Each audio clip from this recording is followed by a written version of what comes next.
Allohim, senga yaratgan narsalaring adadicha hamd bo'lsin. Senga arshing vaznicha hamd bo'lsin. Senga kalimalaring siyohicha hamd bo'lsin. Senga yo suyukligim, to rozi bo'lguningcha hamd bo'lsin.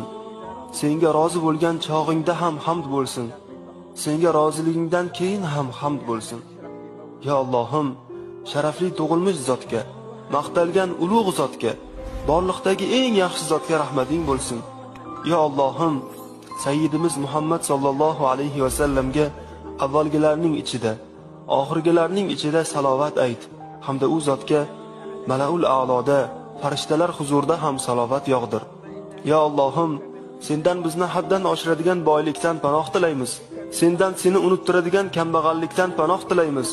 Sendan bizga ozor beradigan do'stidan panoh tilaymiz. Sendan bizni chalg'itib, band qiladigan dunyodan panoh tilaymiz. Ya Allohim, bir lahza sening marhamatingga sazovor bo'lish dunyo va undagi barcha narsadan afzaldir. Sening huzuringda ofiyat va omonlik, salomatlik va iymon bor. Sening huzuringda bo'lmoq naqadar buyuk sharafdir. Senga yolvorib roz aytsak, bizni eshitasan. Sendan so'rasak berasan. O'zing hukm qilasan. Sen huzuringdagi farishtalarga shunday deysan: Ey farishtalarim, meni suyganga qaramaysizlarmi? Meni zikr qilib o'tirganlarga